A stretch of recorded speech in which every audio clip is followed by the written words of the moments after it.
I think that real estate in general is not really highly regarded. Let's put it that way. Right. Okay.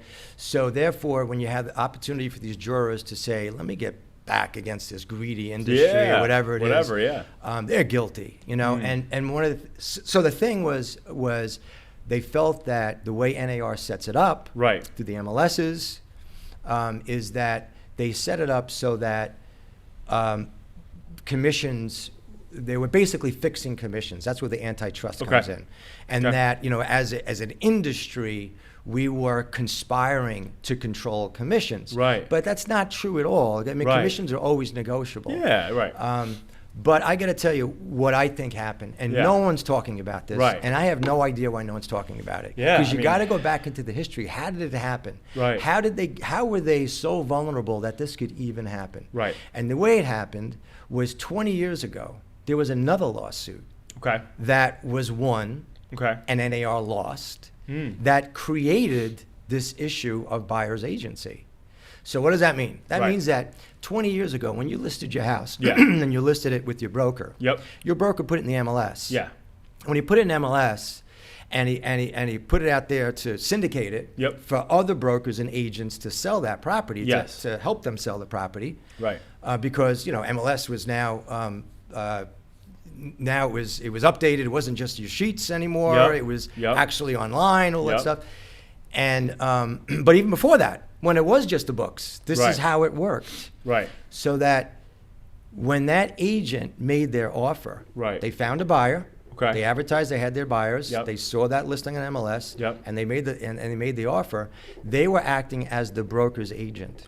So that means that they were acting in the best interest of that broker who was listing the property, right? Which means that they were really acting in the best interest of the seller, because the listing broker is representing the seller, and now he's out there and he's getting people as agents of him or her. And they are submitting their offers. So what happened 20 years ago is someone sued and said, "Hey, wait a minute. I just bought a house. And I just realized I was never represented. My broker, my agent, made the deal with the other broker, but he was actually representing the seller." And that made sense. But I can tell you, I remember, I'm going to sound like I'm an old guy here, but I remember that was never the philosophy. No one went out there when they showed the property, said, "Okay, listen, I'm really acting in the best interest of the seller here. Let me see if I can get my buyer up in price so I can help the seller out." It was always, they always had that relationship. You know, that was a trusted relationship. So they felt, and the lawsuit felt that was a misuse of trust. That it didn't work that way. Because on paper, they're right.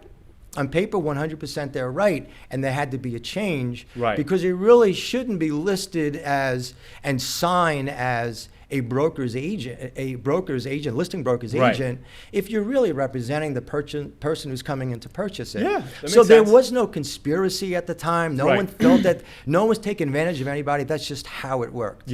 So here's where the problem is. This is what the problem I have with NAR in general.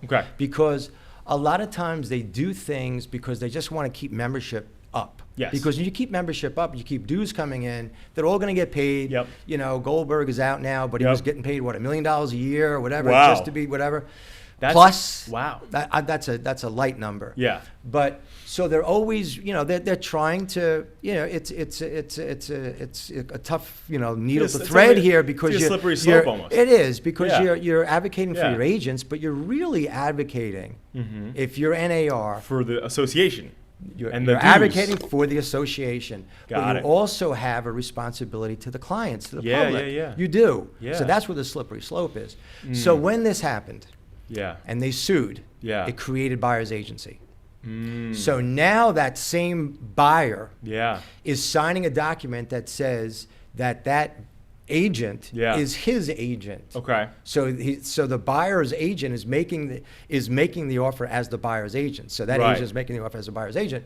So that changed it, but it didn't change a thing. They kept the compensation exactly the way it was. Nothing changed. So nothing changed. In other words, so let's say it was a 6% commission, 3% went across the rest of the country. Staten Island doesn't work that way, but 3% would, let's say, just making up a number, would go to the listing broker and 3% would go to the Yeah, selling broker, who's the 6% buyer's total. agent. Yeah. And it stayed that way, and nothing changed. Nothing Right. changed. But at that point, that is when, so now, as a result of this lawsuit, you're going to hear a lot of agents and brokers say, you know, if you're listing your home, they're going to say, hey, you know what, John, don't worry about it.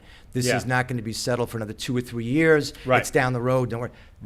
If that person says that to you, Yeah. you need to say thank you for your time, and you Yeah. need to go to another agent. Because to me, everything changed with Yeah. that. So now you have to look at how are you going to compensate. That's the conversation. How are you going to compensate the buyer's agent? Right. All right?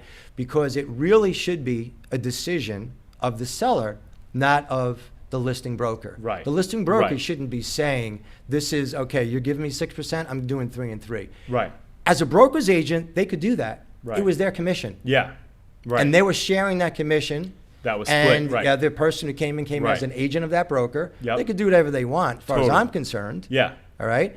But now that it changed where it's a buyer's agent, the conversation 20 years ago should have changed, and it should have been very clear. Right. Every MLS should have made it very clear that it is the seller Yeah. that is going to decide how that split is. You negotiate your commissions are always negotiable. Yeah. The lawsuit, 2 things are ridiculous. It's saying that they really were not negotiable and they Yeah. were controlling commissions. That to me is completely untrue. Yeah. The second thing is I watched this video of the lead plaintiff. Yeah. And he gets on TV and he's looking right at the camera and he's saying, I had to pay a buyer's agent, whatever it was, 3% something, and I never met him. Right. I never met him. He didn't do anything for me, not one thing for me, and I had to pay him. Right. You know what he did? Sold your house. He sold his house. He sold his house. Right. He did something. He did something very important. Yes. He got you the ability to sell your house by Right. finding the buyer. Right. He Right. found the buyer. He He did the work connected you. You to don't connect need the to buyer. meet him. It's okay. Right. If you wanted to meet him and Right. you wanted to call him and say, I want to meet you, he would have met you. Did you Or meet the she guy would've who met you. cooked your steak in the kitchen Right, at the exactly. restaurant? I never met him. I'm not paying for this. I didn't meet the chef. Right, exactly. It's ludicrous. I do think it's going to win on appeal Yeah. because then the rule of law will take over. Yes, yes. A judge will decide, and I think that it has very little merit. I don't know how it got as far as it did.